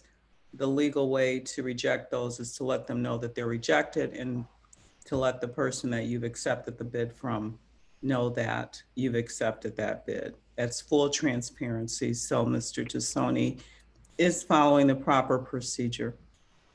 Okay, thank you very much. I guess that's my thing, is if it takes board action to reject something, it didn't take board action to go out, but I guess I'm just arguing in a circle. It's neither here nor there at this point. The resolution is to reject bids. Any other discussion on the rejection of these bids? Seeing none, hearing none, are there any board members who are opposed to rejecting these bids? I do not see or hear any objection, so we will ask the clerk to cast a yes vote. For all members present, we've rejected the bids. Thank you very much, Mr. Tassoni. Thank you, Mr. Chairman. Next item on the agenda is Resolution 20-028. It's a resolution authorizing the award of a bid for Belvedere Road and Meridian Road crack sealing, and I would so move and speak to it. We got a motion by Mr. Tassoni. We got a motion by Mr. Tassoni. May I have a second, please? Second by Mr. Kelly, Mr. Girl. I'll go back to Mr. Tassoni for an overview. Thank you, Mr. Chairman. The cost to the county here is $82,490. It will be paid for through motor fuel tax dollars, and the bids came in acceptable, and I'm asking for approval. Got it. Thank you. Any discussion or questions by board members? Seeing none, are there any board members that are opposed to this resolution related to Belvedere Road, Meridian Road? Seeing and hearing no objection, we will cast a yes vote for all members present. Motion passes unanimously. Mr. Tassoni. Thank you, Mr. Chairman. Next item on the agenda is a resolution authorizing the award of a bid for Patterson Road resurfacing between Rock Grove Road and Duran Road in Leona Township. This is at no cost to the county. I would first so move. We got a motion by Mr. Tassoni on the resolution awarding a bid for Patterson Road resurfacing. May I have a second, please? Thank you, Mr. Hoffman, Mr. Kelly, Mr. Girl. Item is now before the board. I'll go to Mr. Tassoni for an overview. Thank you, Mr. Chairman. Like I said, this is no cost to the county. This is just pass-through dollars, and your county highway department manages it for the various townships out in that area. Got it. Thank you very much. Any other questions or comments? Are there any board members who are opposed to this motion? Seeing and hearing no objection, we will ask the clerk to cast a yes vote for all members present. Motion passes unanimously as well. I'll go back to Mr. Tassoni. Thank you, Mr. Chairman. Next item on the agenda is a resolution 20-030. It's a resolution authorizing the award of a bid for Kishwaukee Road resurfacing and Meridian Road from Meridian Road to Beltline. And I would so move. Got a resolution authorizing award of bid for Kishwaukee Road, Meridian to Beltline, second by Mr. Zintak and Mr. Girl. Thank you. Item is now before the board. Now go to Mr. Tassoni for a quick overview. Thank you, Mr. Chairman. This was 1.2 million and a few extra dollars there, but this is monies that were approved by the board back when we bonded out for this resurfacing project. And I would just say that it's about $600,000 less than we anticipated. Got it. Good news. Any other discussion or questions by board members? Is there any objection to this resolution on the awarding bid on Kishwaukee Road? Seeing and hearing no objection, we'll ask the clerk to cast a yes vote for all members present. Motion again passes unanimously. Go back to Mr. Tassoni. Thank you, Mr. Chairman. Our next item on the agenda is resolution 20-031. It's a resolution authorizing the purchase of an emulsion tank trailer mounted at a cost of $29,000, and I would so move and speak to it. Motion by Mr. Tassoni on awarding the purchase of the emulsion tank. May I have a second, please? Second, Mr. Girl, Mr. Kelly, Mr. Webster, and Mr. Hoffman. Thank you. Item is now before the board. I'll go to Mr. Tassoni for an overview. Thank you, Mr. Chairman. This is a trailer mounted 1,000 gallon tank, and it holds an emulsion material, which I believe is an oil-based asphalt product. And it's going to enable the county to be more efficient, and it's going to provide cost savings. They're operating basically out of a 250 gallon tote that they have to go get every other day or so. This is going to allow them to keep 1,000 gallons of material on site and be more efficient at their work there. Got it. Thank you, Mr. Tassoni. Any questions or follow-ups? Mr. Kelly, go ahead, sir. Thank you, Chairman. This is an add-on to the amazing pothole patcher we bought last year. And it's so they don't have to run back to the highway department to fill it up. Got it. Thank you, Mr. Kelly. Any other discussion or questions by board members?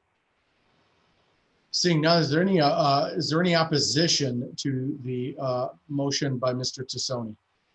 Seeing and hearing no opposition, I will ask the clerk to cast a yes vote for all members present. Motion passes unanimously again, and I'll go back to Mr. Tassoni. Thank you, Mr. Chairman. Our last and final resolution is 20-032. It's a resolution authorizing the execution of a supplement number 1 to the preliminary engineering services agreement with Willett Hoffman and Associates. It's for the replacement of culverts along Gleesman Road at a cost of $68,491, and I would so move. We got a motion by Mr. Tassoni on the execution of supplement number 1 to the preliminary engineering service agreement with Willett Hoffman and Associates. May I have a second, please? Second, Mr. Gurl, Mr. Zintek, Mr. Kelly. Thank you. Item is now before the board for discussion. I'll go to Mr. Tassoni for an overview again. Thank you, Mr. Chairman. And this is, federal funds have been secured to pay for this, and this is 80-20, 20% being the county's portion. Got it. Thank you, Mr. Tassoni. Any follow-ups or questions by board members? Seeing none, are there any board members who are opposed to this motion? Hearing and seeing no opposition, I will ask the clerk to cast a yes vote. Again, we have a unanimous vote, and we've passed that, so I'll go back to Mr. Tassoni. Any other items? No, thank you, Mr. Chairman. That would conclude our report. Thank you very much, Mr. Tassoni. We'll move on to Public Safety Committee. Mr. Booker. Thank you, Chairman. We have no report, but I would like to remind everyone that the Chinese virus testing has moved from Auburn High School over to Rockton Avenue Shopping Center in the former Schnucks. Point of order, Mr. Chairman. Can we avoid the racism? It's not the Chinese virus, Mr. Booker. It is the coronavirus. It is COVID-19. Let's keep this Fellers, clean. we heard this. Mr. Fellers, I got you. I'll go back to Mr. Booker. You have the floor, sir. Thank you, Chairman. I'm over at the Rockton Avenue Shopping Center on a daily basis, and it looks like they're running a pretty good operation over there. It seems to be staying busy. It looks like the positive tests are showing at 3%. Hospital ICU beds are availabilities at 56%, and Winnebago County is showing 96% recovery. So looks like we're doing pretty good. The next Public Safety Committee meeting is Tuesday of next week. And that concludes my report. Thank you, Mr. Booker. With that, we'll move to Personnel Policy Committee. Mr. Fiducia.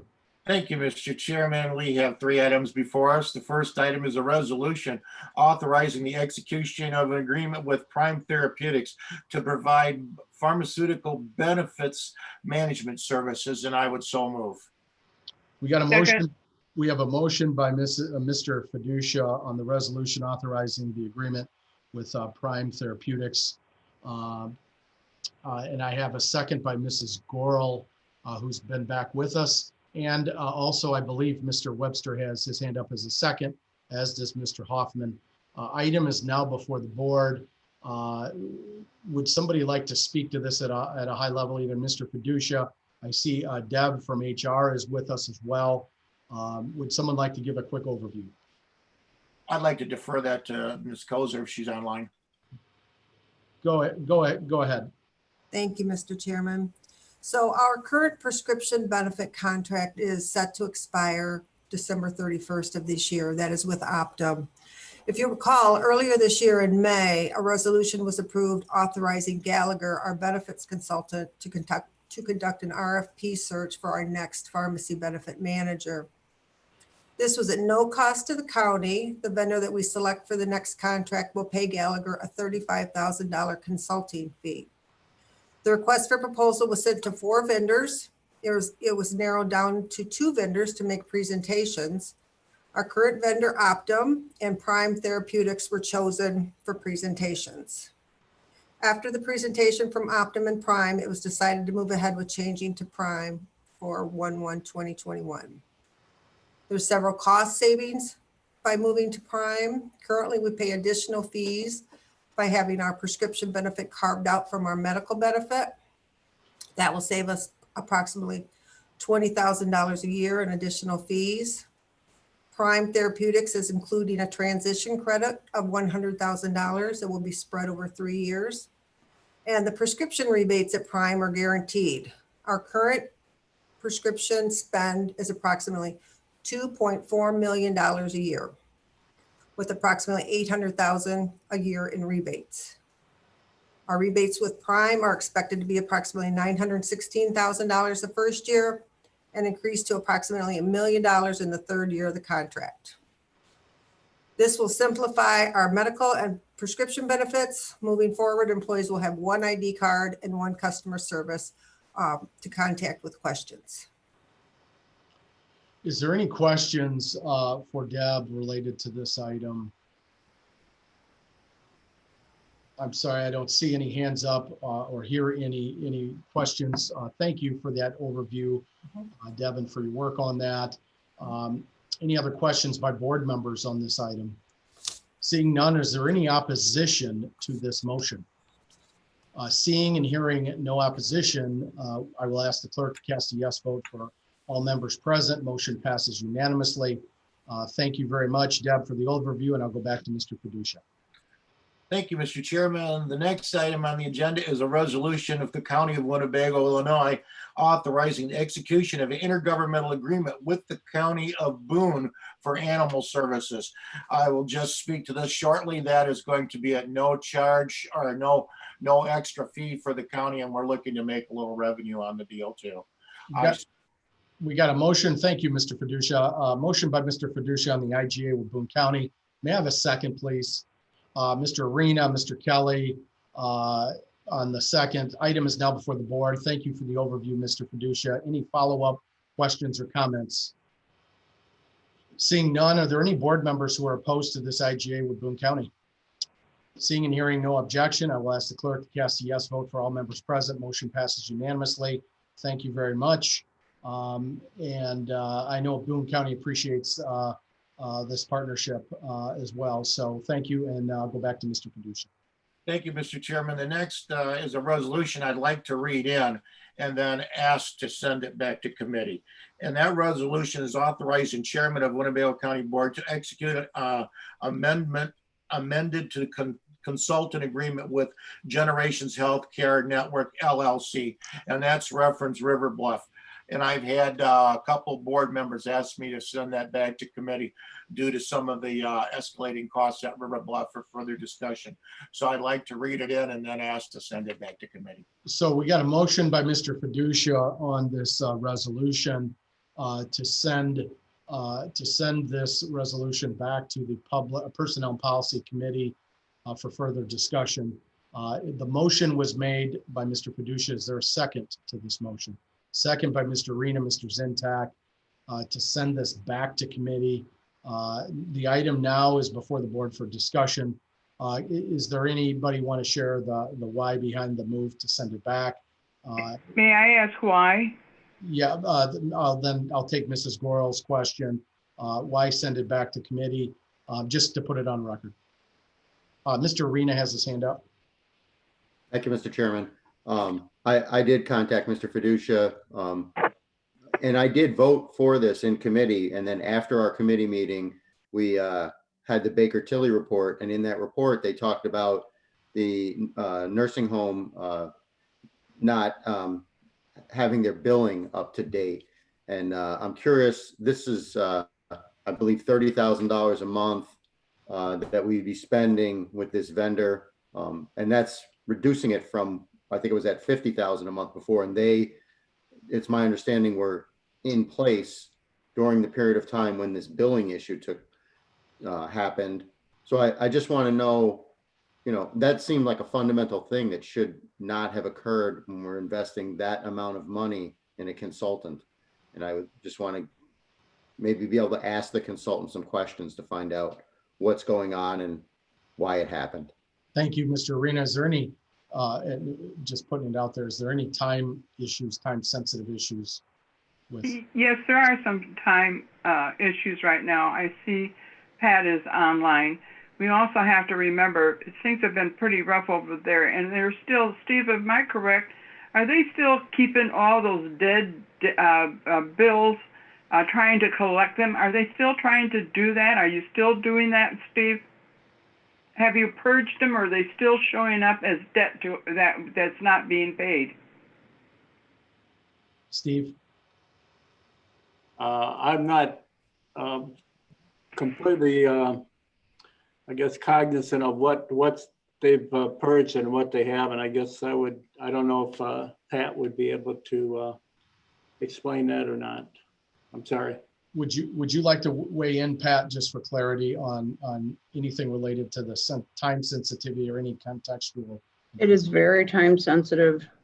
They've been working without a contract for us since June. When the problem started, as far as the receivables, it really had nothing to do with them. It had to do with our staff on this end. It had to do with losing several staff members that actually do the job. Okay, we've had to rebuild this team. We finally are at a place where we have rebuilt the team, and they are little by little going through and working on the receivables. COVID has thrown everything off track. COVID has thrown everything as far as our census off track. We were up to practically 200 people before. It's thrown everything off track. Even having them, they're doing like Zoom meetings with us. You know, we had to let go of somebody that had been here for 15 years because she was the person not putting the collections in place. You know, so we had to rebuild the entire department. The time sensitivity is that I've just lost nursing administration. Some folks in nursing administration, they're frustrated that we're not operating like most nursing homes do with up-to-date equipment, up-to-date ways of running a business. And now I'm going to be in a position where I have very little nursing administration. And if I lose generations on top of it, I could take 2 full-time people just to do the COVID stuff easily. Now, at least they delve through a lot of it, send you formats, you know, they help with it. Okay. Without them and without some of my nursing administration, we're going to just die. I don't know how else to say it. So the motion that's on the table, thank you, Pat. The motion on the table is whether or not to send it to committee or not. That a yes vote would send it to committee and no vote would keep it here. Mr. Arena, on a follow-up, I'll go back to you, sir. Thank you, Mr. Chairman. So I understand Pat's concerns, and I assume if they've been working since January without a contract and they're getting paid, if it gets extended for a couple weeks, you know, as long as they're getting paid, I'm sure they're not going to walk away. Well, they have not been getting paid. They have not been getting paid? No, they haven't billed in quite some time because the loss of all our staff, you know, shortly after I got here. I don't think they've billed since about October, and they've just been, you know, we still owe them the money, but we've had internal problems to getting the months closed on time where they can do their portion of the job. So I don't believe they have been getting paid. They've still been providing services. They've been without a contract since June. Okay. So it's not January. So you're saying that they have nothing to do with our billing, that it's completely, the two things are completely unrelated? They're not completely unrelated, but now I need them to help get people back into place. Now I've got the staff, and we were working with them towards getting things back in place. I need to be able to send my staff up. Most nursing homes don't do the actual accounting in-house. Okay, so I have to be able, and that's not something they would normally really consult on, but they're willing to let me send my people up to their offices and actually sit with billers. You know, they're starting now to be able to, we've closed enough months where now they're going back through and starting to meet with us and giving us a monthly report saying, okay, you got to go here, this, you know, you go through each and every resident in the place and where you are and where you need to go. You know, it's really been our fault that they've not been able to do it. I'm more concerned again on the nursing end. You know, they've helped us increase our payer mix, which is helpful. I'm real concerned on the nursing end. We're in a mess. I admit that. COVID, we were moving along pretty decently, and then COVID tore everything up. And I just need, even if it's for a short period of time, I need something to, a week or two, no, it's not going to matter, because they'll continue to provide the service I need. But I just need you all to know that I really need the service now. I needed it before, you know, we got them to cut down the price from 5% to 3%. You know, we took out some areas we didn't really need consultation on that, you know, we can handle here. But this nursing area and the financial area, I need very much. Okay. If I could just follow up real quick. Yes, thank you, Pat. Go ahead, Mr. Arena.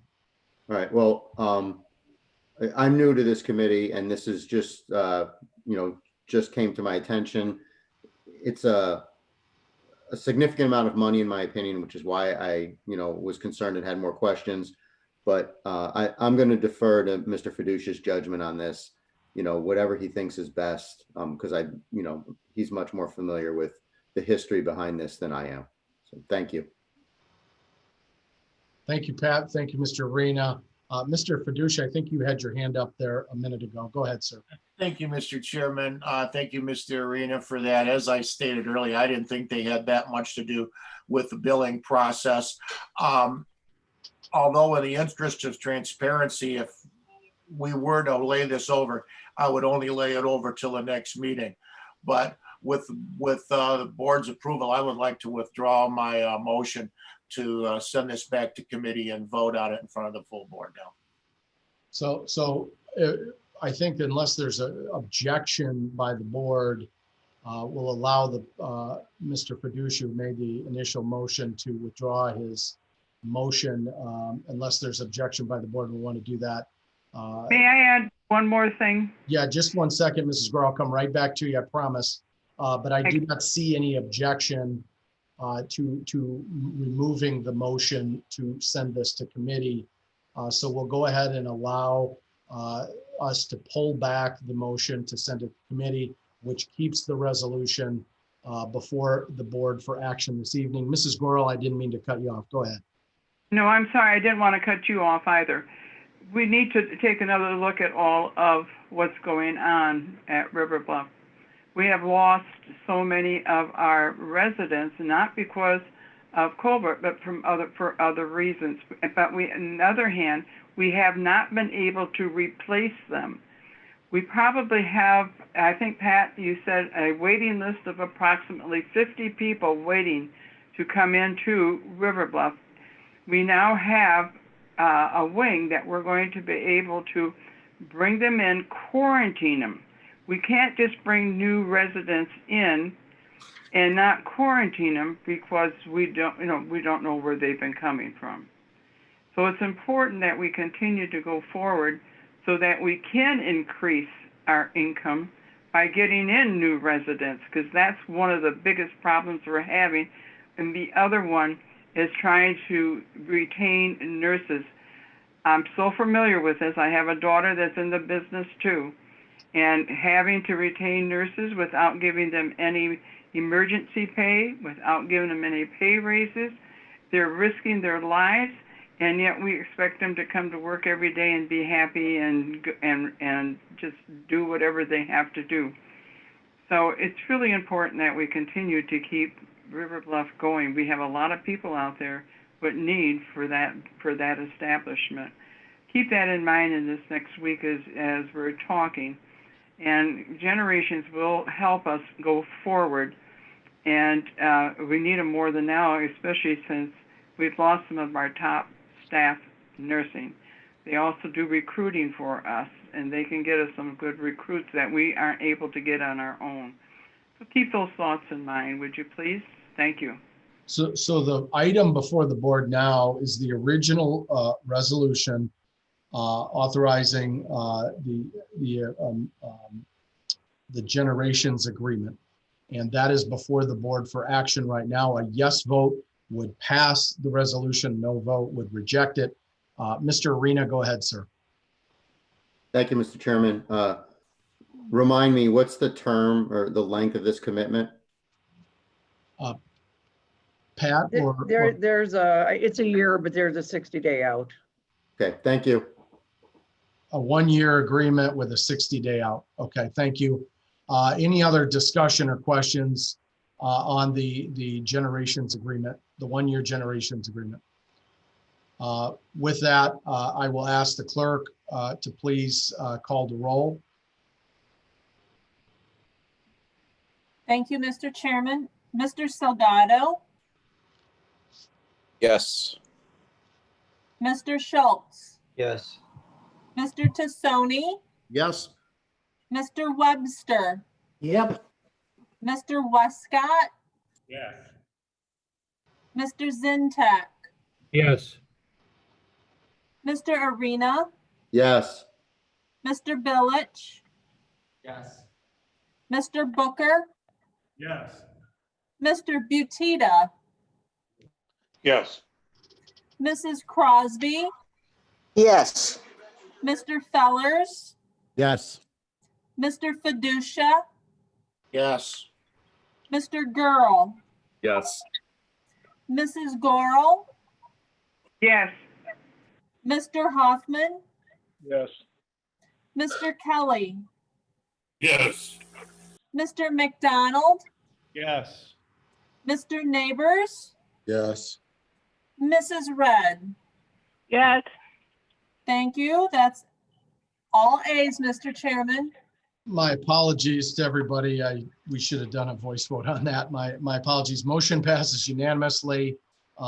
Thank you very much. I'll go back to Mr. Fiducia. Any other items for your committee? Thank you. No, Mr. Chairman, that concludes my report. Thank everybody. We'll see you all next week. Yes, but before you finish, I want to thank all of you on that board of giving us another opportunity. I know Pat's just thrilled right now because it's been a hard go with this COVID and what it has caused all departments to have to suffer. I want to thank all of you on our board for participating in this and voting yes. Thank you.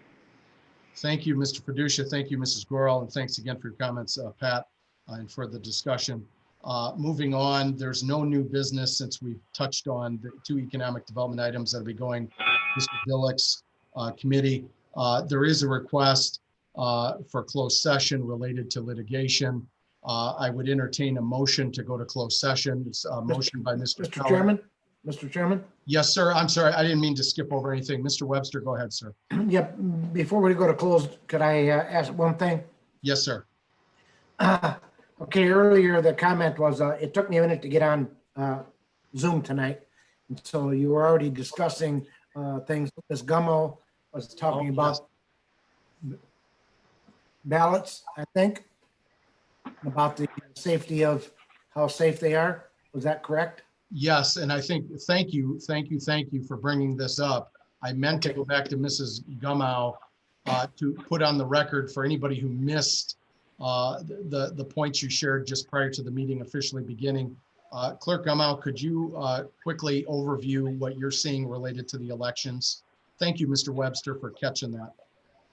Certainly. Thank you, Mr. Chairman, for the opportunity. As many of you know, as Mrs. Gorel was alluding to, there's been many changes due to COVID-19, one of which is Senate Bill 1863 that we have been handed, that we've had a lot more responsibilities in addition to everything else, preparing for a presidential election.